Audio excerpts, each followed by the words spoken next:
smell like an ass, you probably are an asshole as well. You are what you wear. What does your fragrance project? Your choice of your fragrance can say a lot about your personality. I personally don't understand that there are still twats running around on our street thinking that that doesn't matter. Obviously, ladies are more well aware about this than men are, but whenever a lady gives you a compliment for your fragrance, she says you smell good. Take the compliment. That's not her showing any interest in you. That's not her coming on to you. That's her just giving a compliment.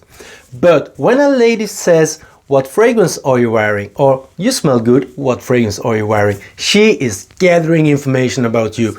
She's showing an interest, but she wants to know which fragrance you're wearing so she can go home, look it up, and let her know what that tells about you. I'm sure there has been done some scientific studies on this matter, but I'm not a freaking scientific channel, so I'm gonna share my opinions, what I think these fragrances project and says about you. Obviously, I've been talking with my wife a little bit and asked her opinion about some of these fragrances, so let's dive into it. When I did my video, forget about these fragrances, I think I mentioned Dior Sauvage. And what does Dior Sauvage say about you? It says that you take no initiative, you have no imagination, and you're probably a dead fish in the sack. But no, we are not just going to do bad things here. We're going to talk a little bit about some positive things with some fragrances. However, unfortunately, Sauvage ain't one of those fucking fragrances. But we can start with YSL L'Homme Eau de Parfum. This fragrance, you smell a little bit like the original, but you have a more edginess here. So that tells me that the person wearing YSL L'Homme Eau de Parfum is a modern person, a quite relaxed, clean, fresh gentleman, but with an edginess to it. And it probably brings a bit of spice into the bedroom. I can't freaking remember if I talked about 1 million in that previous video I'm talking about. Forget about these fragrances, so 2022 and now on, but 1 million. What you think 1 million says about you is that you're a player. What it actually says about you is that you're desperate for love. It goes like this. The 1 million wearer, when he starts at a young age, he's probably a virgin. So he goes with 1 million, walking around, thinking he's the fucking king of the world.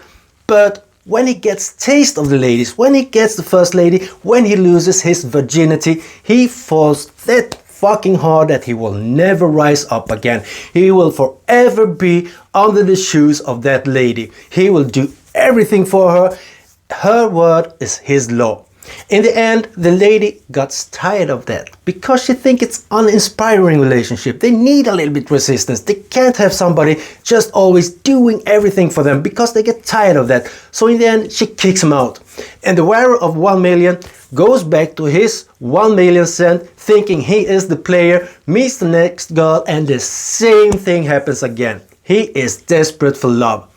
So what will happen with the wearer of 1 million? He will end up like a singleton in his 50s. Maybe he will change his fragrance somewhere on the road, going with latent exclusive. And the same story repeats and repeats. And everything he can do in his old age is polishing his bottle, because nobody wants a person that wears latent exclusive in his 50s that thinks he's a player. Next up, we do have Ganymede from Marc-Antoine Barrios. Ganymede from Marc-Antoine Barrios tells me that the person is a modern man or a woman, because I think both men and women can wear this fragrance. So it's a very modern person. Goes in the front line, leads the way, is a futuristic person that believes in the future, that has hope for the future, and people will follow. A natural leader. Ganymede. Next up, we do have Chanel Allure Sport. Now, this only refers to the people wearing this fragrance at the gym, because at the gym I feel that this one on a lot of boys, men walking around. So they all know that it's a great fragrance to wear at the gym. However, what I've noticed with all those blokes walking around this thing is that they always walk like this at the gym. They think they are the fucking gift to women when they're at the gym, but they are so shallow. They always wear the latest trending clothes brands, Nike on the chest or Adidas on the chest. They are shallow. There are trying too hard to be masculine. It doesn't come effortless. That is what I think when I smell Chanel Allure Homme Sport on a man at the gym. So try Dior Homme Sport 2021 instead. With Dior Homme Sport, the masculinity comes effortless. You don't smell like you're trying too hard. You're just a man, and you do know that you're at the gym to put in the effort. You're there to put in the work. You need to put in the effort at the gym to get the results. So it comes effortless, and it's the same way with the clothes. You wear your clothes, they look good, you smell good, but it doesn't seem like you're trying to impress somebody when you're there. Zara Warm Black. Zara Warm Black for me is one of the best releases from Zara. Smells like Jägermeister in the opening. People compare it to Tom Ford's Tobacco Vanille, and to try it on in this one, you do find a little bit of tobacco, you do find vanilla, you do find, I believe it's a bit of amber or resinous notes like that. So what does it say? Well, to me it says that the person is a smart motherfucker. Because he doesn't have to run away and pay overpriced niche price fragrances to smell good and unique, because that is what you do with this one. You smell unique, but when the lady asks what you're wearing, don't say that you wear Zara Warm Black, because she's gonna think you're a cheap ass. So say that you wear Tom Ford Tobacco Vanille. Who cares? They don't know the difference, half of them.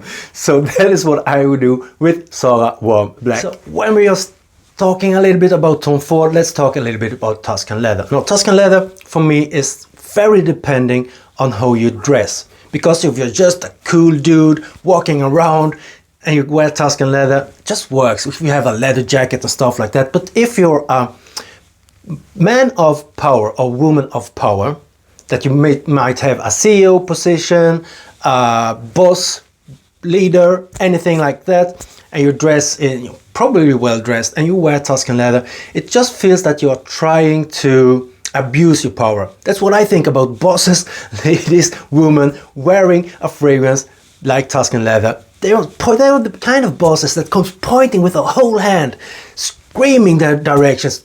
They think they have respect, but they have no fucking respect at all. The same thing when I see a dude, or mostly a dude that isn't that tall, maybe is short and very aggressive, very angry at the world, wearing Tuscan Leather. He's just trying to get some more authority or thing like that, but people see through that. So that is my take on Tuscan Leather, very depending on what kind of a person you are. No, but speaking about Tuscan Leather, I don't own it because I'm not a big fan of the fragrance. Because it's a good, let's say, I'm not a big fan of the scent. It has good perfume, great projection, but many people like it, but I don't. Let's put it that way. But why I don't like it is because of that sharp opening of raspberry and leather together. Just penetrates my nose, makes my nose want to crawl off my face and up my ass. Unfortunately, my nose don't enjoy Barnyard ooze. So that takes, no, I'm not talking about any specific fragrance here, because the wearer of Barnyard oud might just like it and enjoy it. There are kind of two different persons there as well. The ones that I don't like when they're wearing Barnyard ouds, that is the ones that call it an acquired taste. You need to educate your nose to be able to appreciate these fragrances. You're just sitting on your high horses, looking down at people that might enjoy their designer fragrances. You think you are better than them.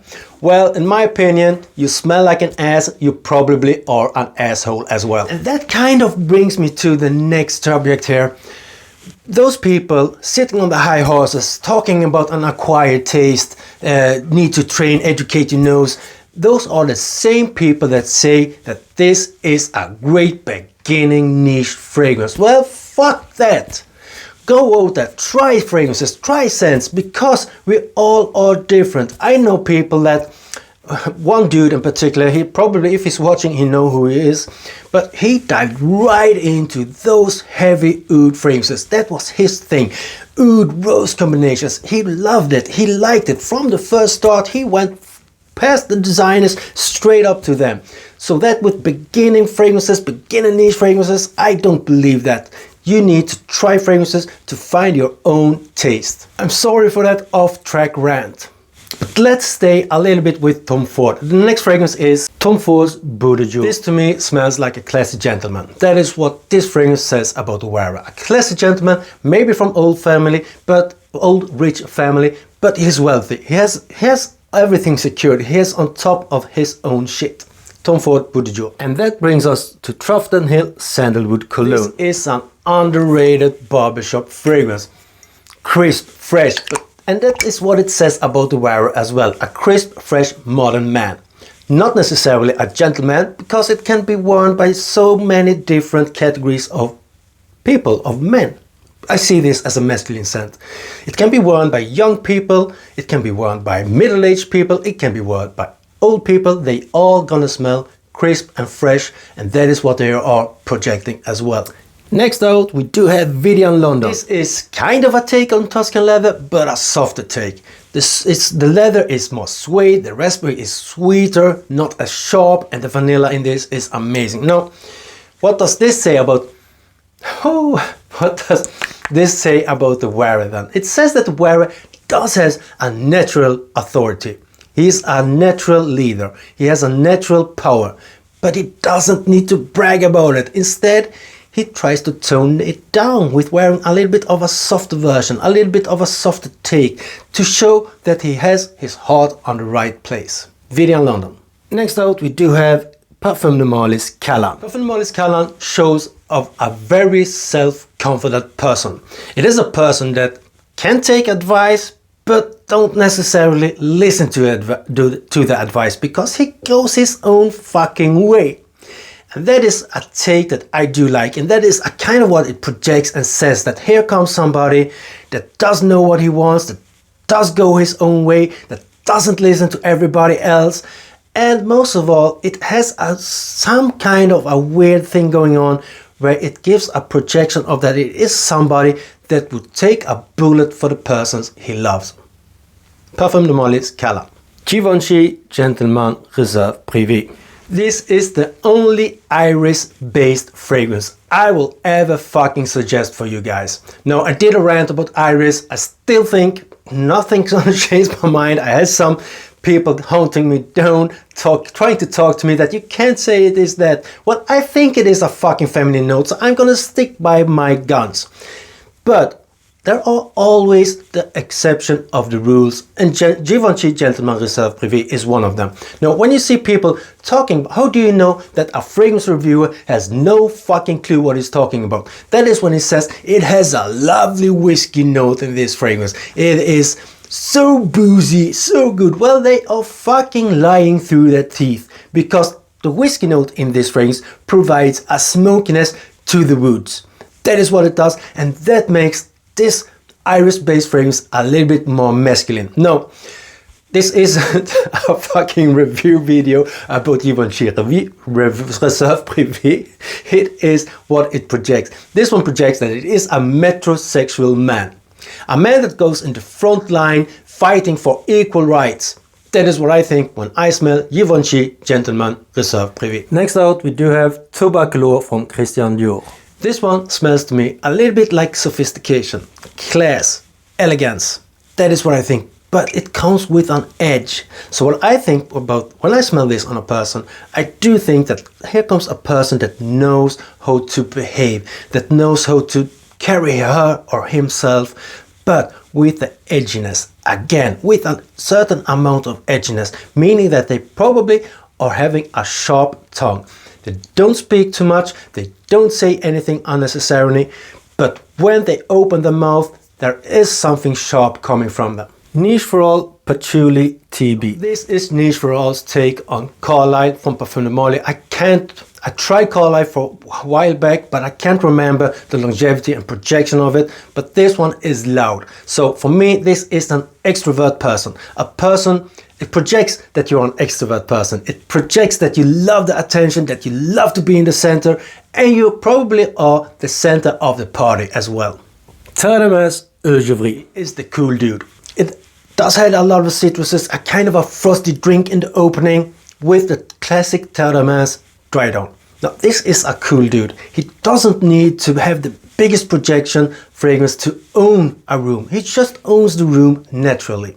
So but when you come close to him and you feel this fragrance on him, it's not the biggest projection. That's what I'm trying to say here. But when you come close to him, you're gonna smell how fucking amazing he does smell. And you understand why he is getting the attraction without being the loudest person in the room. Tadamas, Eau Givrèe. That was all for today, my friends. Remember that these are very subjective thoughts of me and my wife when we have been speaking together about these fragrances.